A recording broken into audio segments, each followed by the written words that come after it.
बिस्मिल्लाहिर्रहमानिर्रहीम। अस्सलाम वालेकुम। कैसे हैं आप सब। आज मैं आप लोगों को 1 कप मैदे से इतनी मज़ेदार और टेस्टी सी रेसिपी बनाना सिखाऊंगी जिससे जो है आपके बच्चों को और आपके घर वालों को बहुत पसंद आने वाली है। इसके लिए मैंने 1 कप मैदा लिया और इसमें मैंने थोड़ा सा नमक और 1 चुटकी फूड कलर डाल दिया येलो।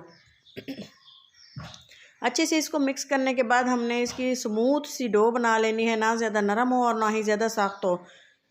आप देख सकते हैं कि किस तरह से मैंने इसकी मिक्सिंग की है। आप चाहें तो टोटल इसको हाथ की मदद से भी गूंद सकते हैं, लेकिन थोड़ा सा शुरू में मैंने इसको चम्मच से ही मिक्स कर लिया और इसके बाद इसकी हाथों की मदद से हमने मिक्सिंग कर लेनी है, गूंद लेना है इसको एक बहुत ही अच्छी सी स्मूथ सी डो। अगर आप इसको ज़्यादा मकदार में बनाएंगे ना तो इसके लिए आपने क्वांटिटी जो है आटे की ज़्यादा ले लेनी है। आप देख सकते हैं फूड कलर जो है आप अपनी मर्ज़ी के मुताबिक डालेंगे। तो इसको थोड़ी देर रेस्ट देने के बाद आप देखें ये कितनी स्मूथ हो चुकी है और इसको मैंने थोड़ा सा ऑयल भी लगा दिया था और यहाँ पर मैंने थोड़ा सा ड्राई आटा लगा के दोबारा से इसको गूंद लिया है, जैसा कि आप देख रहे हैं। अच्छे से इसका एक पेड़ा बना लेंगे और दोबारा से हमने इसको पीसीज में कट कर लेना है ताकि जब हम इसकी रोटियां बनाएं ना तो इक्वल शेप में हों और साइज़ में भी बराबर हों। तो ये देखें, 2 छोटे छोटे पेड़े बना लिए हैं और इसको दोबारा से रेस्ट देने के लिए रख दिया। जब हम इसको रेस्ट देते हैं ना, मैदा होता है इसमें ग्लूटन होता है, इसको ज़्यादा नहीं गूंदना वरना ये रोटी जो है बिल्कुल भी जब हम इसको पकाते हैं ना तो ये नहीं रोटी अच्छे से नहीं बेल पाते हम। तो इसको जो है ग्लूटन फ्री बनाने के लिए जल्दी से इसको गूंद के हमने रख दिया और थोड़ा सा रेस्ट देने के बाद पेड़े बनाए, पेड़े को भी रेस्ट दिया। उसके बाद थोड़ा सा हमने हाथों की मदद से इसको थोड़ा सा बड़ा कर लिया और इसके बाद हमने इस पे जो है बेलन की मदद से इसको एक अच्छी सी गोल शेप में रोटी बना लेनी है।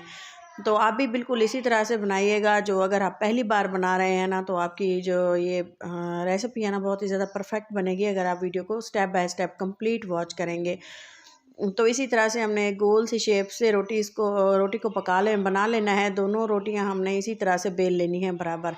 इसको हमने ना ज़्यादा पतला रखना है और ना ही ज़्यादा मोटा। आप इसकी थिकनेस मैं आपको दिखाऊं, ये देखिए इतना हमने इसको रखना है। हम रोटी बनाते हैं ना उससे थोड़ी सी ये मोटी रखनी है। तो चलें जी, पानी को हमने बॉयल होने के लिए छोड़ दिया था और देखें पानी में बॉयल होना स्टार्ट हो चुका है। अब हमने इसमें ये रोटी जो हमने पकाई है ये छोड़ देंगे इसमें और इसको तकरीबन 2 से 3 से 4 मिनट के लिए हमने इसको पकाना है, बॉयल आने देना है। और जब ये अच्छे से बॉयल हो जाए ना, आप देख सकते हैं इसको बिल्कुल भी नहीं हिलाना क्योंकि ये थोड़ा सा जब हम इसको हिलाते हैं ना हल्की हाथ से इसको हिलाएं वरना इस तरह से ये देखिए इसमें सुराख वगैरह बन जाते हैं।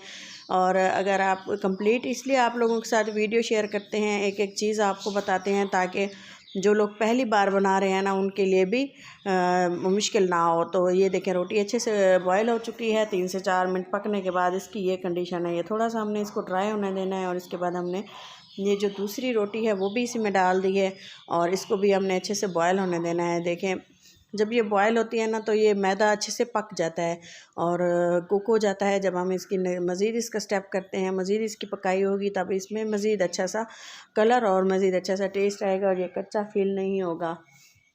हमने इसकी कर लेनी है। ये देखें कटिंग, रोटियों को रख दिया था ठंडा होने के लिए, थोड़ी देर के लिए रूम टेम्परेचर पे आ चुकी हैं और ये देखें इसकी कटिंग कर ली है। और ये जो मैंने कटिंग बोर्ड लिया है इसको थोड़ा सा मैंने ऑयल से ग्रीस कर दिया था ताकि ये जो है इधर चिपके ना।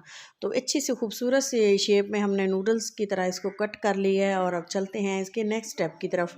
तो नेक्स्ट स्टेप में मैंने एक पैन लिया है और पैन को अच्छे से गर्म होने देंगे और जब ये अच्छे से गर्म होगा इसमें मैंने 2 से 3 टेबल स्पून ऑयल शामिल किया था और ऑयल को भी हमने अच्छे से पका लेना है क्योंकि थोड़ा सा कच्चा पान होता है वो मैं नहीं चाहती कि नूडल्स खाते हुए हमारे मुंह में आए।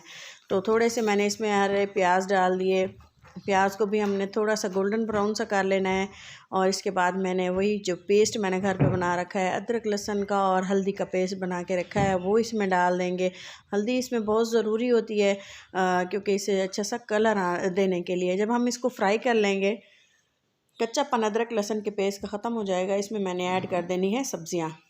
सब्ज़ियों में आपने गाजरें, बंद गोभी, शिमला मिर्च और जो सीजनल सब्ज़ियाँ आपको पसंद हो, मतलब कि जो सब्ज़ियाँ आजकल आई हुई हैं वो भी ऐड कर सकते हैं। थोड़ा सा हरा प्याज था वो कट करके डाल दिया है और सब्ज़ियों को थोड़ा सा सौते होने दिया है और सौते होने के साथ ही हमने इधर से इसमें ऐड कर देना है हरा जो चिकन हमने इसमें डालना है वो आप इसमें श्रेडेड किया हुआ चिकन भी डाल सकते हैं, फ्राई किया हुआ चिकन भी डाल सकते हैं, बॉयल किया हुआ चिकन भी डाल सकते हैं।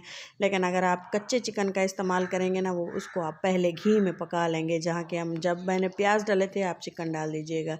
ये है फ्राई किया हुआ चिकन, अच्छे से इसको गोल्डन ब्राउन कर लिया था, 1 प्याली के करीब है, ये डाल देंगे सब्जियों के साथ। ये पहले से अच्छे से कुक है, घर पे रेडी करके रखती हूँ बच्चों के लिए, अक्सर लंच बॉक्स के लिए चीज़ें से प्रिपेयर करनी होती है ना, तो इसलिए। तो अब मैं इसमें डालूँगी सिंपल घर वाले मसाले, नमक, काली मिर्चें, लाल मिर्चें, थोड़ी सी हल्दी और थोड़ा सा हमने इसमें डाल दिया स्पाइसेस, सिरका, चिल्ली गार्लिक, चिल्ली सॉस और इसके बाद सोया सॉस। ये तकरीबन 1-1 टीस्पून डाला है। आपने के पास जितनी चीज़ें क्वांटिटी हो आपने उसमें इतनी ऐड करनी है। तो चलें जी, इसकी अच्छी सी मिक्सिंग कर लेने हैं। मसाले हमने कुछ ख़ास ऐड नहीं किए, हल्के हल्के मसाले रखे हैं। काली मिर्चों का इस्तेमाल ज़्यादा करना है क्योंकि चाइनीज़ डिश है, तो इसको हमने ऐसे ही बनाना है। तो फ्लेम थोड़ी सी हाई है और ये देखें नूडल्स हमारे बिल्कुल तैयार हैं। और आप देख सकते हैं बहुत ही शानदार सा ऐसी इसकी लुक आ चुकी है और बहुत ही मज़ेदार ये तैयार हुए हैं। उम्मीद है आपको ज़रूर पसंद आएंगे। पसंद आने की सूरत में चैनल को सब्सक्राइब कर दें और बेल आइकन दबाना लाजमी याद रखिएगा। और वीडियो को लाइक किया करें, कमेंट भी खूबसूरत सा कमेंट लाजमी किया करें और इसे अपनों के साथ शेयर भी लाजमी किया करें। तो इससे क्या होता है कि मेरी हर आने वाली वीडियो आपको टाइम से मिलती है और हमें भी फ़ायदा होता है और एक अच्छी सी हमारा जो आइडियाज़ होते हैं वो हम आप लोगों के साथ शेयर करते हैं और बहुत ही ज़्यादा खुशी महसूस करते हैं। तो चलें जी, इसकी अच्छी सी मिक्सिंग कर लेंगे। 2 मिनट के लिए इसको पकाया इसी फ्लेम पे और इसके बाद हमने इसकी फ्लेम को बंद करने के बाद इसकी डिश आउट किया, इसको प्लेटिंग की और देखें माशाल्लाह से कितना खूबसूरत इसका कलर और कितनी अच्छी सी ये नूडल्स घर पे तैयार हुए हैं। आप यकीन माने आपके घर वालों को ये इतने पसंद आएंगे, यकीन करें कि आपको डेली फरमाइश पे बनवाएंगे। तो आप भी इसी तरह से बनाएं, इंजॉय करें और मज़ीद अच्छी वीडियोस के लिए मेरे चैनल पे विज़िट करें। मेरे चैनल का नाम है देसी फूड इंस्पिरेशन और इस तरह से चिकन स्पाइसी नूडल्स बहुत ही टेस्टी बन के तैयार हो चुके हैं। एक बाइट आप लोगों को लेके बताते हैं। चिकन भी अच्छे से गल चुका है, नूडल्स भी अच्छे से कुक हैं। तो उम्मीद है कि आपको वीडियो पसंद आई होगी। तो इसके ऊपर थोड़ी सी अगर आपको पसंद हो, इस पर केचप, चिल्ली गार्लिक और इस पर थोड़ी सी मेयोनीज़ डाल के आप इसको बच्चों को दे सकते हैं, बड़े भी खा सकते हैं। बहुत ही टेस्टी है और घर पे आसानी से तैयार हुए। मिलते हैं किसी अच्छी सी नेक्स्ट वीडियो में, तब तक के लिए इजाज़त दें। अल्लाह हाफिज़।